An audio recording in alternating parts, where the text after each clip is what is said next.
ওকে, তো এবার আমরা দেখি যে কিভাবে আমরা ইনলাইন সিএসএস ইউজ করতে পারি। সো এটার জন্য আমরা সাপোজ এখানে আসি, আসার পর আমরা এই লাইনগুলোকে এখন সাপোজ কমেন্ট আউট করে রাখতে পারি, আর এখানেও আমরা এটাকে বাদ দিয়ে দিই। এখন আমরা এটার মধ্যে যদি ইনলাইন সিএসএস ইউজ করতে চাই তাহলে জাস্ট আমরা এখানে এভাবে ইউজ করতে পারি কনস্ট্যান্ট। সাপোজ ধরেন আমি এখানে লিখলাম হচ্ছে স্টাইল ইকুয়াল টু দেন এটা টপ সেট হবে।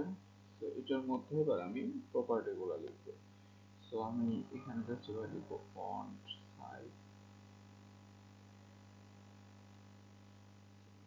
30 পিক্সেল। এখানে কিন্তু ক্যামেল টেক্সট ইউজ হবে না। কালার গ্রিন,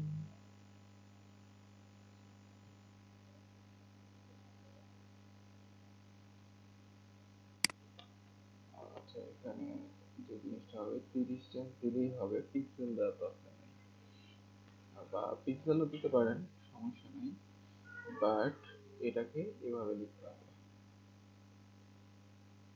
ঠিক আছে।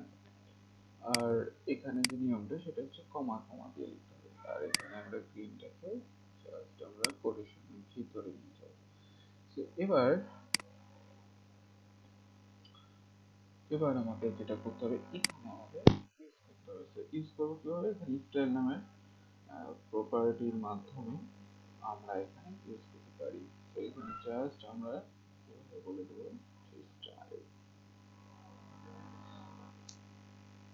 এবার যদি আমি ব্রাউজারে যাই, দেখেন আমাদের গ্রিন, এবং আমরা দেখি যে ফন্ট সাইজটা নিয়েছি কিনা।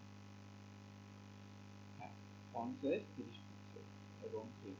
ওকে, তো আমরা পারফেক্টলি কিন্তু ইনলাইন ইউজ করতে পারছি। তো আমি যদি 130 করে দিই এটাকে, তো আমরা দেখতে পাচ্ছি যে আমাদের কাজ করতেছে, ঠিক আছে।